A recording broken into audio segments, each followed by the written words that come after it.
ఒక మంత్రిగా ఉండి ఒక శాసనసభ్యునిగా ఆడ ప్రజలు 2.5 లక్షల మంది హుజరాబాద్ నియోజకవర్గ ప్రజలు ఓట్లేస్తే నేను ఎమ్మెల్యేగా గెలవడం జరిగింది.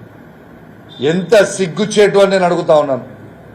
ఒక మంత్రి ఆర్డీఓ గారికి ఎంఆర్ఓ గారికి కాన్ఫరెన్స్ కాల్ పెట్టి ఎట్టు పరిస్థితిలో మీరు ఎమ్మెల్యే గారి చేతి మీదకి కళ్యాణ లక్ష్మి చెక్కులు ఇస్తే మంచి పద్ధతి కాదు అనేది యావత్ తెలంగాణ ప్రజలందరూ కూడా విన్నారు. ఆడియో మంత్రి గారు మాట్లాడింది. నేను ఒకటే అడుగుతున్నా మంత్రి గారికి, అంటే హుజరాబాద్ నియోజకవర్గ ప్రజలకి వ్యతిరేకంగా నువ్వు చేయాలనుకున్నావా? ఏం చేయాలనుకుంటున్నావు? రెండోది, ఆర్డీఓ గారి మీద నేను సిఎస్కి కంప్లైంట్ చేసిన, యాక్షన్ తీసుకోవాలి అని చెప్పి ప్రభాకర్ గారు అన్నారు.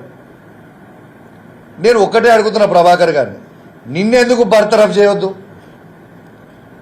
ఇవాళ నువ్వు ప్రమాణ స్వీకారం చేసేటప్పుడు ఏమని చేస్తారు? రాగా ద్వేషాలు లేకుండా మేము చేస్తామనేది కదా ప్రమాణం చేసింది.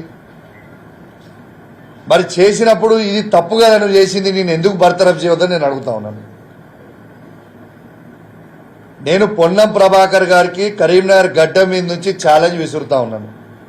ఎందుకు అమాయకుడైన ఆర్డీఓ గారిని ఎంఆర్ఓ గారిని ఎందుకు బలి చేద్దాం అనుకుంటున్నావు? నేను ఛాలెంజ్ కడుతున్నా నీకు. ఆర్డీఓ గారికి నాకు ఒక్క ఫోన్ కాల్ ఉన్నా కూడా గవర్నమెంట్ మీదే తీసుకోండి, ఒక్క ఫోన్ కాల్ కూడా ఉన్నా దేనికంటే దానికి ఛాలెంజ్.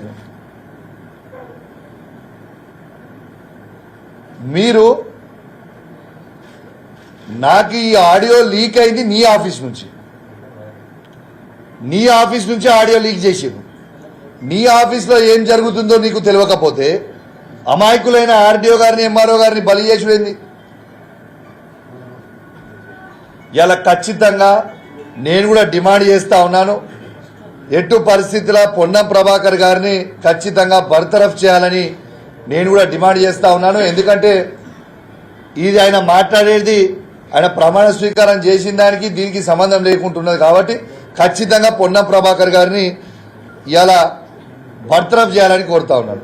నిన్న కూడా ఇలా ఈయనకు ఎట్లయిపోయిందంటే ఈయనకొకటి పెడదామనుకుంటున్న పేరు పొన్నం ప్రభాకర్ గారికి ఇవాళ నుంచి ఆవేశం స్టార్.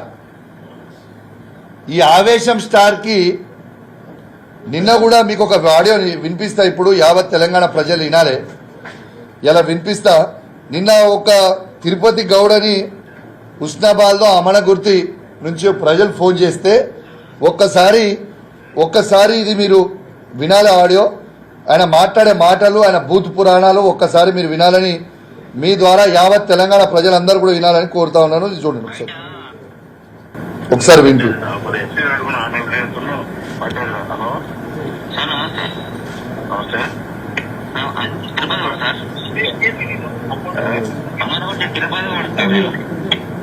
మాక్సిమం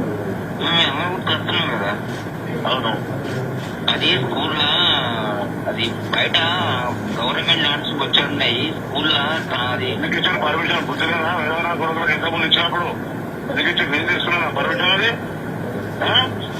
మరొక నా లాప్టాప్ కొంచెం రిక్వెస్ట్ చేస్తే అవుతా అడ్డుకుంటా అంటే నా కొడుకుల మీద రిక్వెస్ట్ నేను టమాటా చెబుతున్నా కొట్టిన నా కొడుకులు నేను ఇస్తున్నా నా పర్మిషన్ సబ్స్టేషన్ కు నా సొంతంగా గవర్నమెంట్ వాళ్ళు 4 పిల్లలు ఊళ్ళంతా ఎవరు ఇచ్చిన పర్మిషన్ ఇచ్చారు.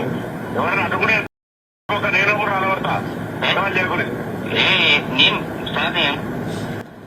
విన్నారు కదా.